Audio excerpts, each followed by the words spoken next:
आज हम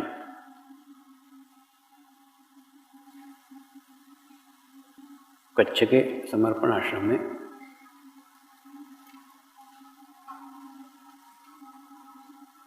गुरु पूर्णिमा महोत्सव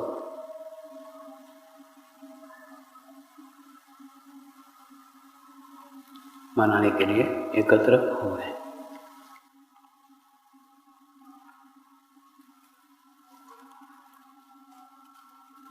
ये गुरु पूर्णिमा महोत्सव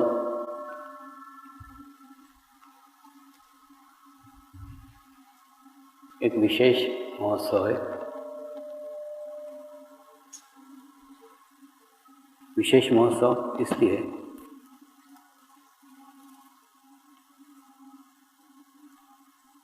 श्री गुरु शक्ति धाम का निर्माण कार्य का भूमि पूजन इस महोत्सव में होने जा रहा है।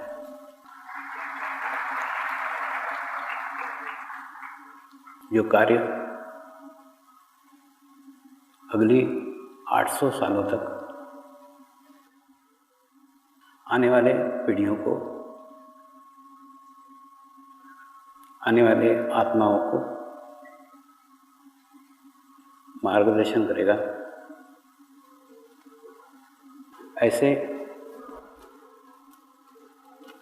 ऐतिहासिक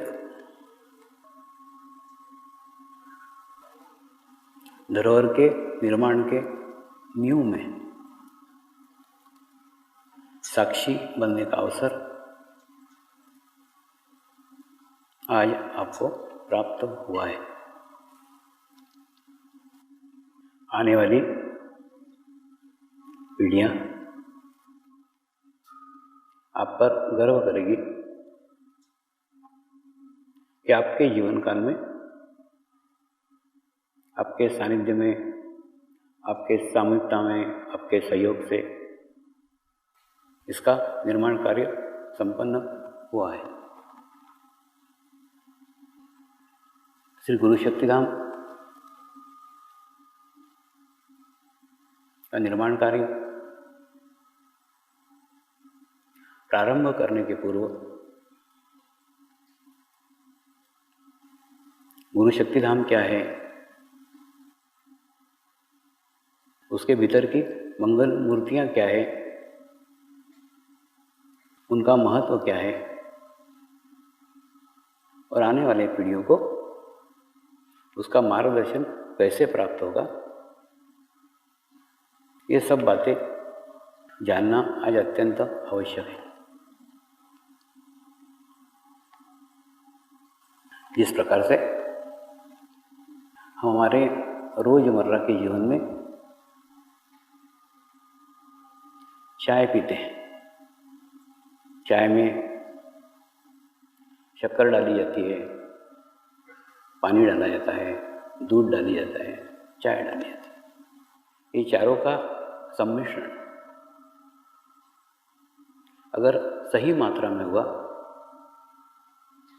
सही रेशो में हुआ तो चाय उत्कृष्ट बनती है। उसमें से एक भी चीज़ कम और एक भी चीज़ ज़्यादा हुई तो चाय का स्वाद चला जाता है।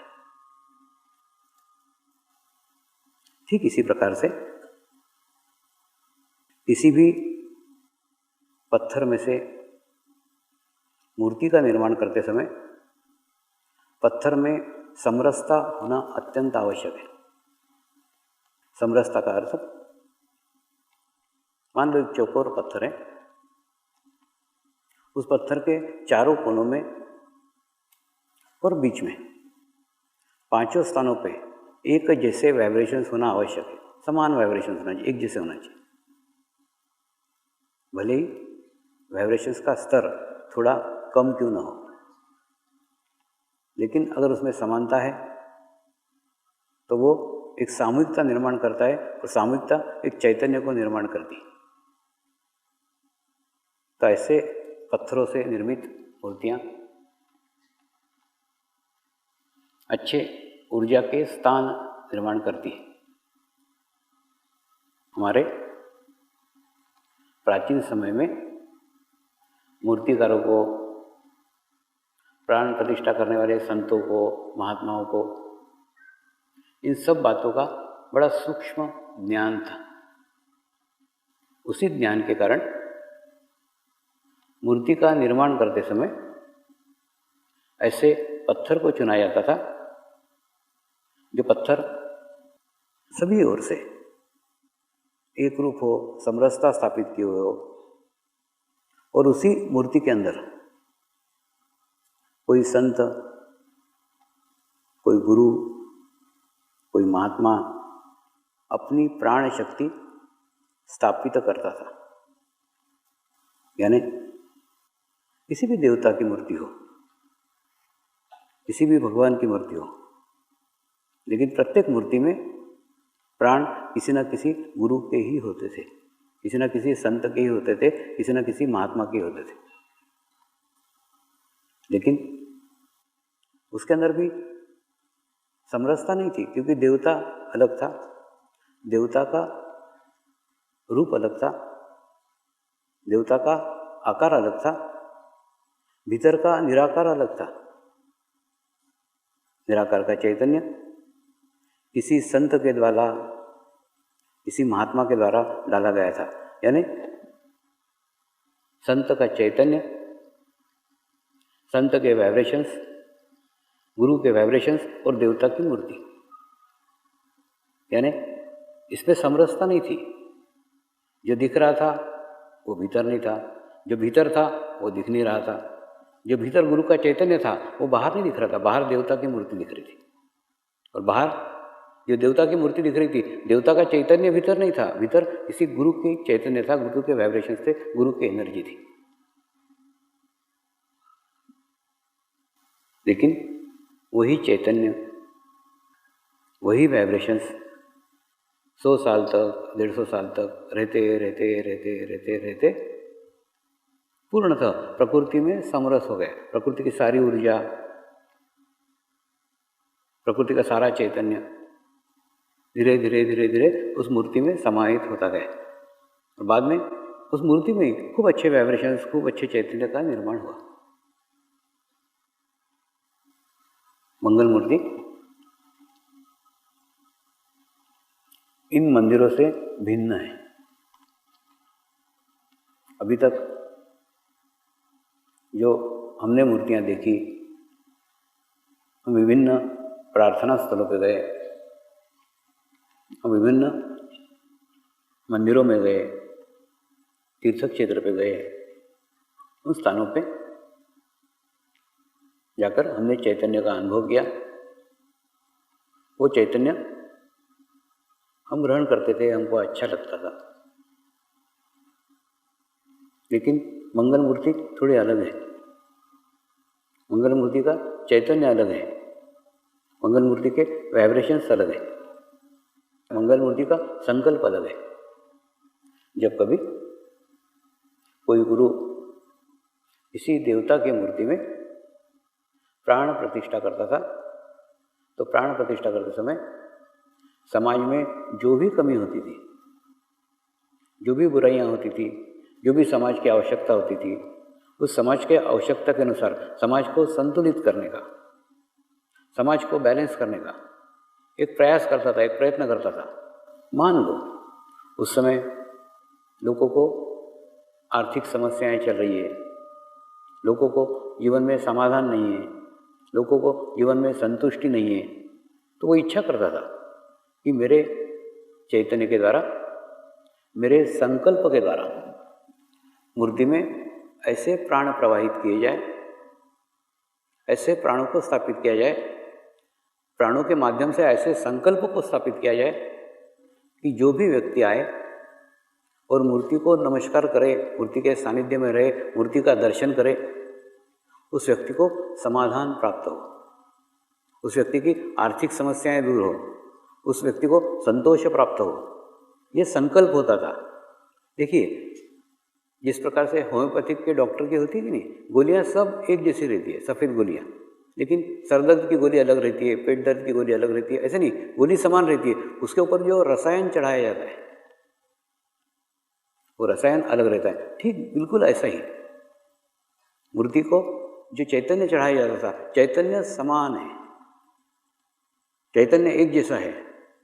चैतन्य को प्रवाहित करते समय, चैतन्य को स्थापित करते समय उस गुरु का जो संकल्प होता था, वो संकल्प उसके अंदर एक विशेषता निर्माण करता था। प्रत्येक मूर्ति की एक विशेषता थी, प्रत्येक संकल्प की विशेषता थी, और वो संकल्प समाज के उस समय के परिस्थिति के अनुसार, उस समय की आवश्यकता के अनुसार, उस समय की स्थिति के अनुसार होता था।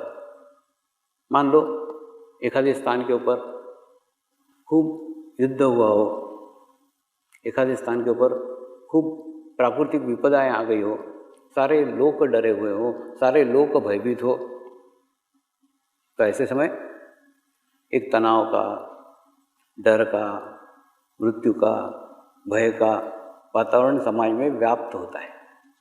तो गुरु क्या करता है? गुरु अपने ऊर्जा शक्ति को किसी देवता की मूर्ति में स्थापित करते समय वो संकल्प प्रवाहित करता है कि जो भी व्यक्ति इस मूर्ति के दर्शन करे, जो भी व्यक्ति इस मूर्ति के सानिध्य में आए, जो भी व्यक्ति इस मूर्ति के ओरा में आए, इस मूर्ति के आभामंडल में आए, जो मूर्ति के करीब आए, उस व्यक्ति का हृदय चक्र विकसित हो जाना चाहिए, वह व्यक्ति भय मुक्त हो जाना चाहिए, वह व्यक्ति तनाव मुक्त हो जाना चाहिए, वह व्यक्ति चिंता मुक्त हो जाना चाहिए। तो ऐसे मूर्ति के सानिध्य में, ऐसे मूर्ति के जगह जब कोई सामान्य मनुष्य पूछता था तो वो टेंशन मुक्त हो जाता था, तनाव मुक्त हो जाता था।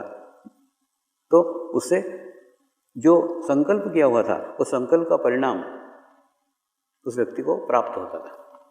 यानी प्रत्येक मूर्ति की प्राण प्रतिष्ठा करते समय, प्रत्येक मूर्ति को स्थापित करते समय प्राण के साथ साथ संकल्प की स्थापना होती ही थी। अभी हाल ही में मैंने मेहसाणा का दौरा किया और मेहसाणा के शिविर के दूसरे दिन उंझागर के गांव है पास में, वहाँ पे उमिया माता का मंदिर है। उस मंदिर में मेरे एक साधक मुझे लेकर के गए, वो मंदिर में पूजा की। पुजारी और मैं दोनों ही अकेले थे। पुजारी को पूछा कि यहाँ मैं पास में आया था मेहसाणा में शिविर में, इसलिए इधर फिर मैं दर्शन करने को आ गया। तो पुजारी बोला मैं भी था कल उस शिविर में। तो कहने का मतलब उस मूर्ति की एक विशेषता थी, मूर्ति के किसी भी चक्र के ऊपर, कोई भी स्थान के ऊपर कोई संकल्प नहीं था, कोई नहीं, ना भी कोई जाके वहाँ संतुष्टि प्राप्त हो, नहीं, किसी का भय मुक्त हो, नहीं, कुछ भी नहीं, कोई संकल्प नहीं है। लेकिन पूरे मूर्ति के अंदर एक जैसे समान वाइब्रेशंस थे, एक जैसे वाइब्रेशंस, यानी कोई उद्देश्य नहीं है, कोई संकल्प नहीं है। प्राण प्रतिष्ठा करते समय कोई पर्पज नहीं, कोई उद्देश्य नहीं, किसी विशिष्ट चक्र पे कोई प्रयास नहीं किया गया है। इस विशिष्ट चक्र पे नाभि के ऊपर वाइब्रेशन डाले नहीं, हृदय चक्र पे वाइब्रेशन डाले नहीं, विशुद्धि पे डाले नहीं, किसी चक्र पे नहीं। जिसने भी स्थापित की पूर्ण भाव के साथ स्थापित की थी, उसकी कोई इच्छा नहीं थी, कोई संकल्प नहीं था, कुछ नहीं था। तो पूर्ण भाव उस मूर्ति में स्थापित हुआ है। आप जाएंगे तो आप महसूस करेंगे किसी भी चक्र पे वाइब्रेशन नहीं, पूरे बॉडी में आपको उसके वाइब्रेशंस महसूस होंगे। पास में ही मेहसाणा के पास में वो मंदिर है। तो कहने मतलब प्रत्येक स्थान के ऊपर, प्रत्येक मूर्ति में चक्र के ऊपर वाइब्रेशंस रहते हैं, पर्टिकुलर चक्र पे वाइब्रेशंस रहते हैं। प्राण प्रतिष्ठा करते हुए कोई उद्देश्य से वाइब्रेशंस किए रहते हैं, लेकिन इस स्थान पे ऐसा कोई भी अनुभव नहीं आया, क्योंकि कोई उद्देश्य नहीं था, कोई संकल्प नहीं था, कोई पर्पज नहीं था, कुछ नहीं। पूर्ण भाव जिसने भी स्थापित किया ना, अपने पूर्ण भाव, उसको कुछ नहीं चाहिए था और कुछ भी नहीं करना था। और उस समय समाज में शायद संतुलित वातावरण होगा, ये जिसने स्थापित किया उसके आसपास वातावरण अच्छा होगा, तो उसने खूब भावपूर्ण तरीके से उसकी स्थापना की थी। कहने का मतलब प्रत्येक मूर्ति में गुरु की ही एनर्जी रहती है, प्रत्येक मूर्ति में गुरु के ही वाइब्रेशंस रहते हैं। हाँ, रूप देवता का अलग अलग होता है, कोई देवता का रूप अलग होता है, कोई देवता का रूप अलग होता है, लेकिन देवता के भीतर जो जीवंत शक्तियाँ प्रवाहित की जाती है, इसको प्राण प्रतिष्ठा कहते हैं। जो प्राण प्रवाहित किए जाते हैं वो प्राण किसी गुरु के होते हैं, और गुरु भी एक माध्यम है। गुरु भी एक खाली माध्यम है, वो अपने ऊर्जा को ग्रहण करता है और उसके माध्यम से अपने इच्छा शक्ति के द्वारा, उसकी जैसी इच्छा हो उस इच्छा शक्ति के द्वारा संकल्प करके उस मूर्ति के अंदर प्राण प्रतिष्ठा करता है और उसकी इच्छा, उसकी स्वयं की कोई इच्छा नहीं होती। जो भी प्राण प्रवाहित कर सकता है ना, जो प्राण स्थापित कर सकता है, वो इतनी उच्च कक्षा में पहुंचा रहता है कि उसके जीवन के सारी समस्याएं दूर हो चुकी रहती है। उसके जीवन में पाने के लिए कुछ भी बाकी नहीं रहता, एकदम खाली, एकदम निखालस। वही गुरु प्राण प्रतिष्ठा कर सकता है। ऐसी प्राण प्रतिष्ठाएं आज से 100 साल पहले, आज से 150 साल पहले जो पुराने मंदिर हैं उन मंदिरों में की जाती रही है। उसके परिणाम, उसके रिजल्ट आज 100 साल के बाद, आज 150 साल के बाद भी हमको नजर आ रहे हैं। मंगल मूर्ति इन सब से भिन्न है, सबसे अलग है। इसमें अलग क्या है?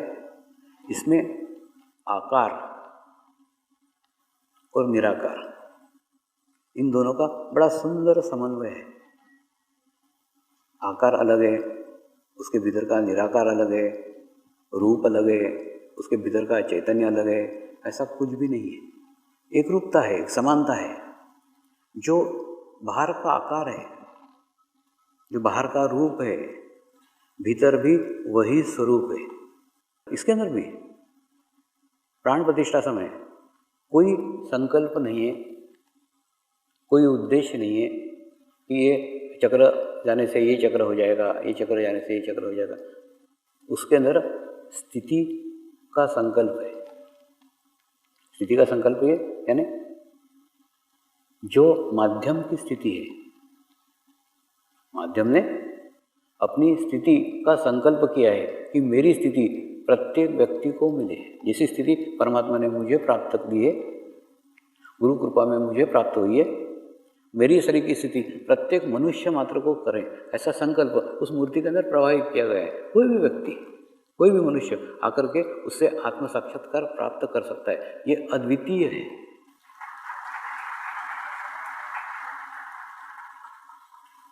और आत्म साक्षात्कार से बड़ा कोई बड़ा समाज कार्य नहीं।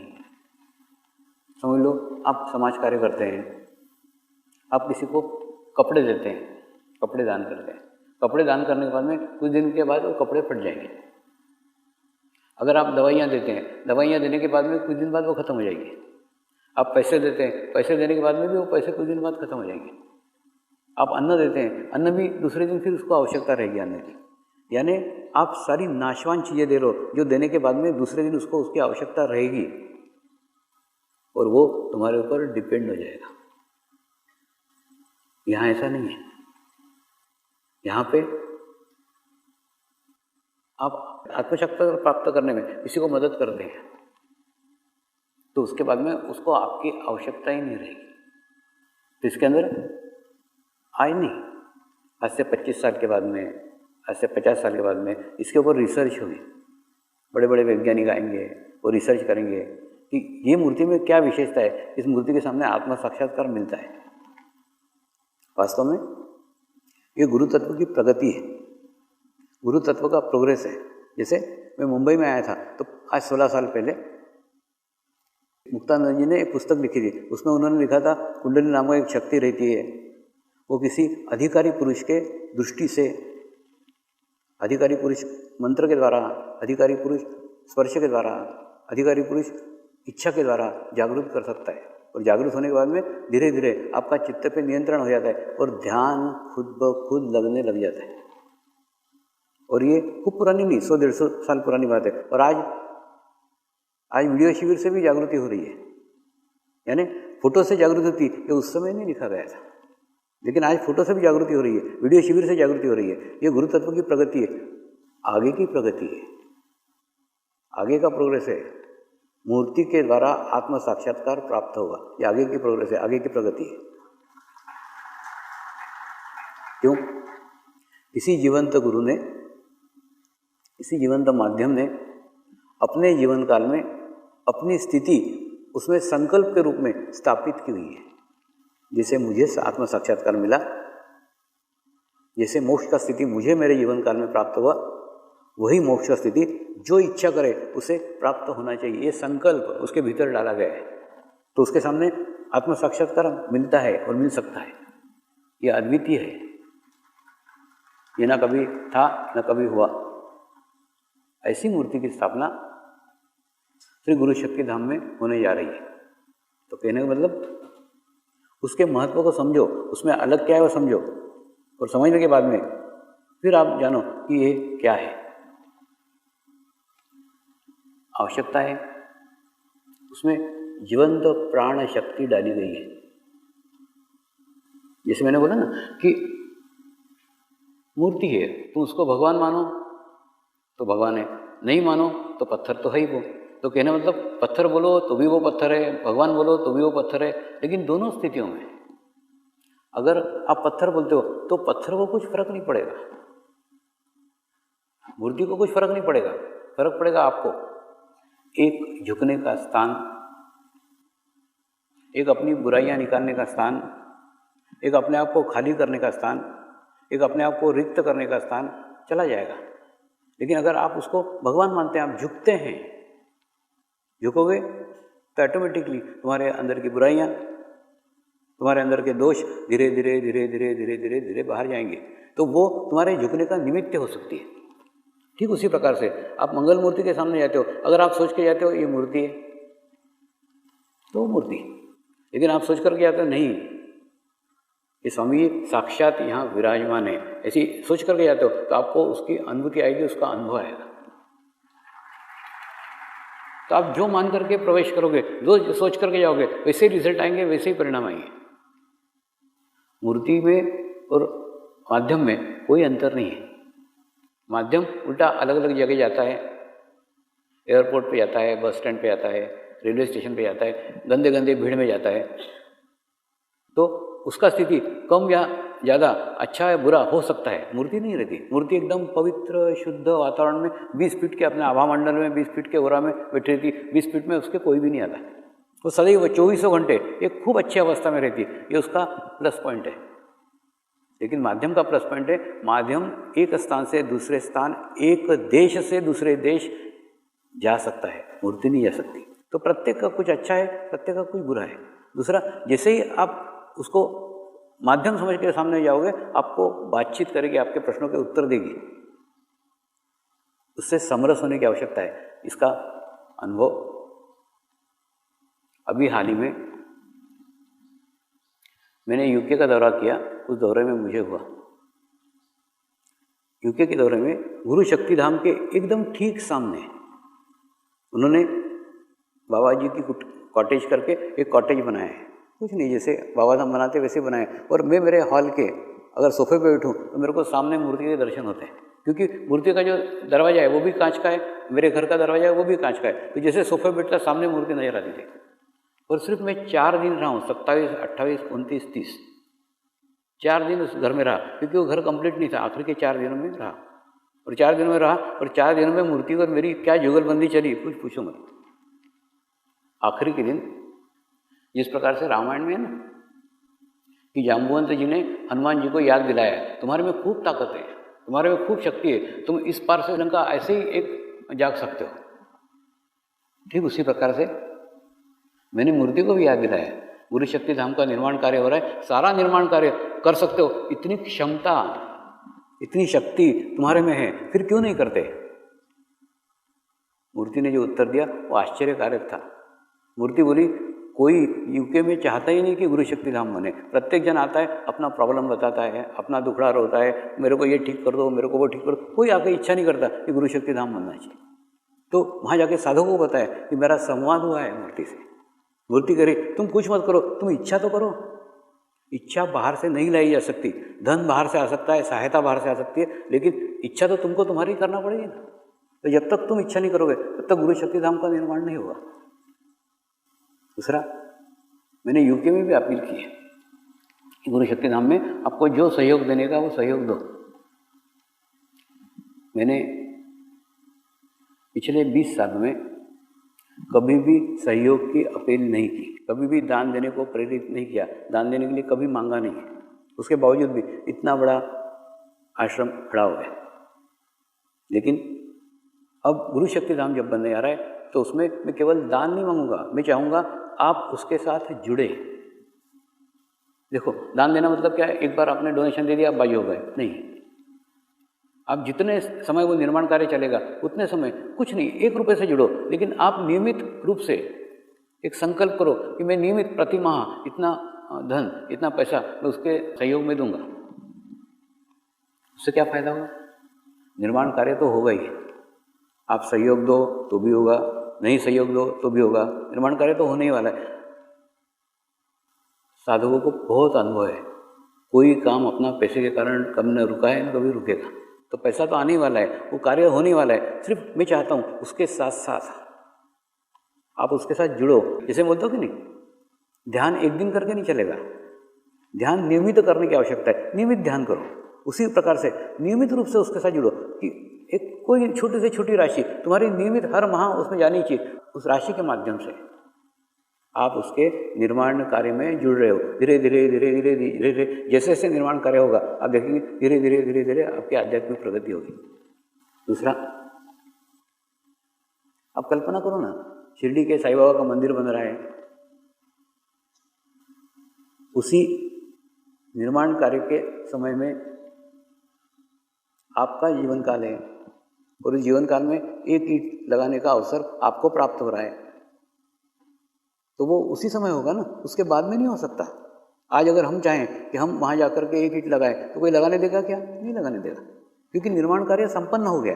ठीक उसी प्रकार से आपके जीवन काल में ये गुरु शक्ति धाम का निर्माण कार्य हो रहा है और यहाँ पे सहयोग करने का, इसमें योगदान देने का अवसर केवल आपको और आपको ही है। इसके आगे वाली पीढ़ियों को वो नहीं मिलेगा, क्योंकि आपके जीवन काल में वो समाप्त हो जाएगा। जो अवसर आपको प्राप्त हुआ है उसका लाभ प्रत्येक साधक ले, ये मेरी शुद्ध इच्छा है। दूसरा, जब हम दान देते हैं ना, दान देते समय हमारी इच्छा रहती है कि हमारे दिए गए 1 रुपये का लाभ अधिक से अधिक लोगों तक पहुंचे। देखो, जैसे समझ लो आप एक भिखारी को 1 रुपया दान करते हैं, तो वो 1 रुपये का दान का लाभ एक व्यक्ति तक पहुंचता है। आप अगर किसी संस्था को 1 रुपया दान करते हैं तो वो 1 रुपये का फायदा एक संस्था को मिलता है। आप अगर 1 रुपया किसी समाज में दान करते हैं तो वो 1 रुपये का फायदा एक समाज को मिलता है। आप अगर 1 रुपया कोई आपके प्रदेश के लिए देते हैं तो उसका फायदा आपके प्रदेश को मिलता है। अगर आप आपका 1 रुपया किसी राष्ट्र हित में देते हैं तो आपके राष्ट्र को उसका फायदा मिलता है। लेकिन आप चाहते हैं आपके 1 रुपये का लाभ सारे विश्व को मिले, सारे विश्व के मानव मात्र को मिले, तो यह अवसर केवल गुरु शक्ति धाम में ही प्राप्त है, बाकी कहीं नहीं। गुरु शक्ति धाम प्रत्येक मनुष्य मात्र के लिए खुला हुआ है। आज नहीं, आज से 800 सालों तक कोई भी मनुष्य, देश से आए, विदेश से आए, अलग अलग जाति का आए, धर्म का आए, रंग का है, लिंग का है, कोई भी भेदभाव नहीं, कोई भी व्यक्ति आकर के यहाँ पे आकर के आत्म साक्षात्कार प्राप्त कर सकता है। और आत्म साक्षात्कार से बड़ा कोई समाज कार्य नहीं है, कोई सहायता नहीं है, इससे बड़ी सहायता कुछ हो ही नहीं सकती। तो ऐसा कार्य करने का अवसर आपको प्राप्त हो रहा है। होता है ना, जब हम बच्चे रहते हैं तो हमारे माँ बाप उनको छोटी सी गुल्लक ला के देते हैं, मिट्टी की गुल्लक रहती है, उसमें 1-1 रुपया डालने को बोलते हैं। तो रोज 1 रुपया डाला कर, तेरे को जो हाथ खर्च के देते हैं उसमें से 1 रुपया डाल। क्यों बोलते हैं? उससे हमको बचत की आदत लगती है। ठीक उसी प्रकार से आपकी आध्यात्मिक बचत की स्थान, आपके आध्यात्मिक बचत की जगह गुरु शक्ति धाम है। उसके अंदर आप आपका इन्वेस्टमेंट कीजिए, उसमें आपकी बचत कीजिए, वो आपके अंतिम सांस तक आपके काम आएगा। मोक्ष मोक्ष मोक्ष पाने की चीज नहीं है, देने की चीज है। तुम्हारे माध्यम से, तुम्हारे द्वारा कितने लोगों को मोक्ष की प्राप्ति होती है, उसके ऊपर डिपेंड है आपको कैसे मोक्ष मिलता है। तो ये एक स्थान है, इस स्थान से हजारों लाखों लोगों को भविष्य में मोक्ष की प्राप्ति होने वाली है। उस सब का पुण्य, उस सब का लाभ आपको मिले, यही मेरा उद्देश्य है, बाकी कुछ नहीं। तो इसके साथ नियमित रूप से जुड़िए। जैसे मैंने बोला ना, एक दजबंधधारी योजना है, समझ लो हर महीने आप आपके इनकम का 10% इसमें दान कर रहे हैं या 5% दान कर, जो आपका श्रद्धा हो। नागपुर में एक फकीर थे, उनके थाली में कोई 10 रुपये डाल के जाता था ना, वो बोलते तेरी औकात है क्या 10 रुपये डालने की, तो डाल। घर जाके अगर सोचेगा बाबा को 10 रुपये दे के आए, ले आ तेरे 10 रुपये, तूने नहीं दिया तो भी मेरा काम होगा। उसी प्रकार से आप उतना ही दान करो जो हंसते खेलते आप इजी वे में कर सकते हो, लेकिन नियमित करो। मेरा नियमितता पे बहुत ज़्यादा जोर है, राशि पे मेरा कोई जोर नहीं। मैं चाहता हूँ आप उस माध्यम से, राशि एक माध्यम है, धन एक माध्यम है, संकल्प एक माध्यम है, उस संकल्प के माध्यम से आप गुरु शक्ति धाम से जुड़ो। और जुड़ने के बाद में धीरे धीरे धीरे धीरे धीरे धीरे आप देखोगे गुरु शक्ति धाम का निर्माण कार्य जैसे जैसे होते जाएगा, आपकी आध्यात्मिक प्रगति भी वैसे वैसे होती जाएगी। आप अनुभव लेकर के देखो।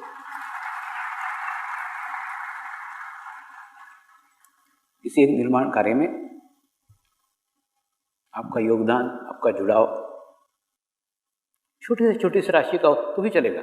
अच्छा, सपोज आप धन देने की स्थिति में नहीं है तो आप श्रमदान करो, समयदान करो, समयदान कर सकते हो। और समयदान करने की भी स्थिति में नहीं है, सिर्फ बिस्तर पे पड़े हुए हो, कुछ नहीं हो सकता, प्रार्थना करो, प्रेयर करो, हे परमात्मा जल्दी से जल्दी गुरु शक्ति धाम बन जाए। कहाँ से पैसा आएगा, सब हो जाएगा, सिर्फ तुम प्रेयर करो, तुम प्रार्थना करो। प्रार्थना में खूब शक्ति है।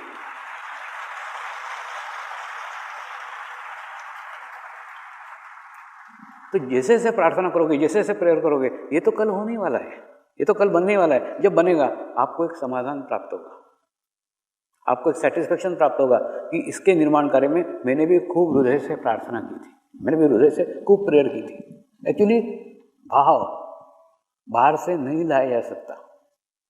जैसे बोलते ना कच्छ में 1200 साधक है, ठीक है 1200 ही रहने दो, 1200 साधक नियमित रूप से भाव करे, नियमित रूप से इच्छा करे कि हमारे कच्छ में गुरु शक्ति धाम जल्दी से जल्दी बनना चाहिए। सिर्फ भाव रखो तो भी निर्माण कार्य हो जाएगा। प्रश्न आता है भाव कहाँ से लाए? भाव शरीर से आता नहीं है, शरीर से भाव नहीं प्रकट हो सकता है। भाव प्रकट होने के लिए आपको आत्मा बनना होगा, और आत्मा बनने के लिए ध्यान करना होगा, मेडिटेशन करना होगा, शरीर भाव छोड़ना होगा। जैसे ही शरीर भाव छोड़ोगे आपके अंदर आत्मभाव जागृत हो जाएगा, और आत्मभाव जागृत होने के बाद में आप आत्मा से केवल भाव करोगे। भाव करने से ही सारा निर्माण कार्य हो सकता है और होगा। तो आप सिर्फ भाव रखो, शुद्ध भाव रखो, और सामूहिकता में प्रार्थना करो, सामूहिकता में भाव व्यक्त करो। देखो जैसे मनुष्यों की भीड़ होती है ना, खूब सारे आदमी इकट्ठा हो गए एक जगह, तो वो सामूहिकता नहीं है, वो कलेक्टिविटी नहीं है। सामूहिकता सदैव आत्माओं का समूह सामूहिकता कहलाती है।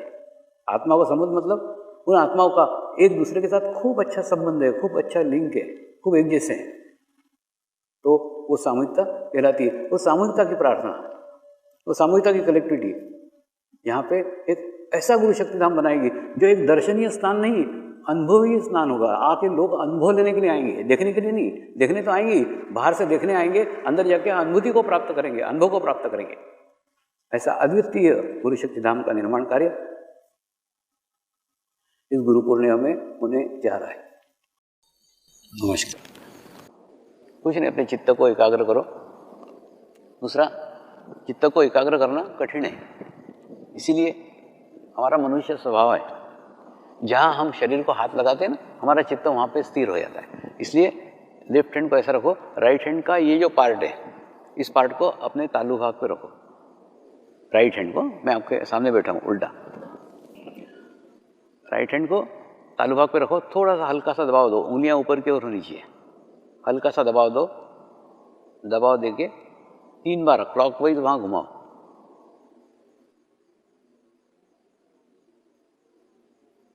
और क्लॉकवाइज घुमा करके फिर चित्त को वहीं स्थिर कर दो जहाँ पे हमने हाथ रखा है, और एकदम आस्ते आस्ते, एकदम धीरे धीरे, जैसा लेफ्ट हैंड रखा है ना वैसे राइट हैंड को धीरे धीरे नीचे लेके आओ, एकदम धीरे धीरे।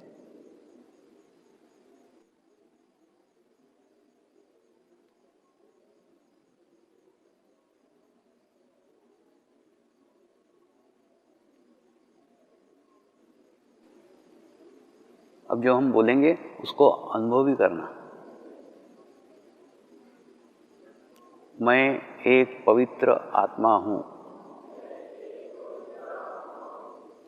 मैं एक शुद्ध आत्मा हूँ। मैं एक पवित्र आत्मा हूँ। मैं एक शुद्ध आत्मा हूँ। मैं एक पवित्र आत्मा हूँ। मैं एक शुद्ध आत्मा हूँ। अपने चित्त को तालुभाग पे रखकर ध्यान करो।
अब प्रार्थना करेंगे।